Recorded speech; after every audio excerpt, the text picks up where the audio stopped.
In our Washington studio by Paolo von Schirach. He's the president of the Global Policy Institute, an independent research center focused on international affairs. Paolo, welcome to the program. Let me begin with South China Sea. Clearly, these are positions these two countries have held for many, many years. So do you expect Mattis to make any progress on this, or is it simply about listening to what each side has to say and stating their positions? The latter, I think it's more likely. Indeed, it's true. The positions of the two countries are well known.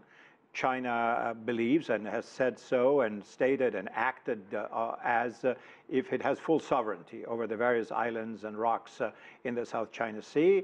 And it considers any activity by other powers, the United States included, as interference. Don't come too near. If not, you'll be sorry, or something like that. And the U.S. sees it as militarization. And the U.S. says, wait a minute, you can't do that because, you know, the law of the sea and what have you does not grant full sovereignty to China over all these islands. And in fact, it is true that other countries in the region claim sovereignty. In fact, there are conflicting claims and all that. I certainly do not believe that Secretary Mattis, who, after all, is not technically a diplomat, is going to resolve this matter.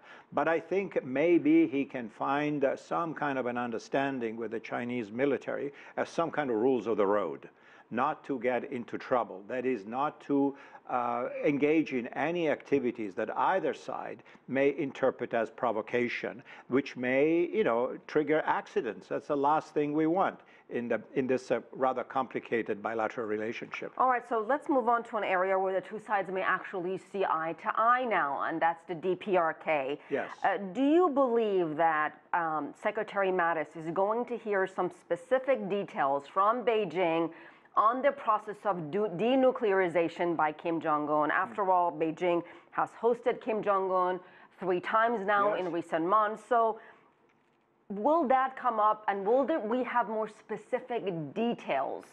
It certainly will come up. We can rest assured that it will, because obviously there is a complicated relationship there. And again, even here, it's important for Mattis to understand what is it that the Chinese are looking at as their priorities. China has said it's a good thing that the two sides, that is North Korea and the United States, talk. It has expressed favor for the denuclearization of the peninsula, but we don't have details. And again, there's still the issue of American troops, stationed in South Korea. This is something that's been going on now for decades. So again, what steps can Mr.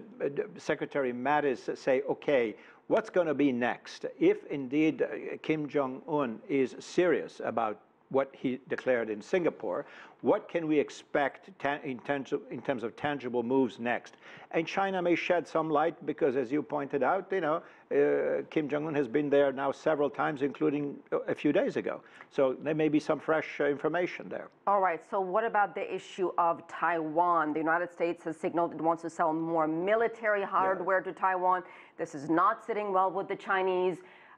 I guess talk to me about the broader picture here. What does each side hope to gain from Secretary Mattis's visit to Beijing? Well, look, the United States is in a kind of a difficult situation here, because obviously it has pledged that it would defend, Taiwan in case of an attack or something. Of course, Beijing claims, the one China policy, meaning, two system but one country, that Taiwan is a province of China, and therefore anything that may look like recognizing sovereignty or independence or what have you is considered provocative. So the United States has to be very careful, because this is really important for Beijing. And they're still standing behind the one China policy. That's very important to point out. Absolutely. That has not been denounced at any point. However, of course, the Chinese interpret American military aid to Taiwan as unnecessary, at the very least, or provocative.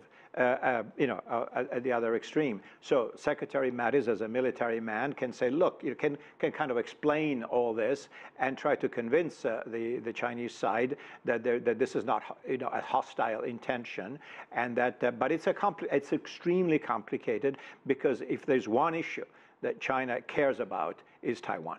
All right, we'll leave it there. Paolo von Schirach, thank you as always.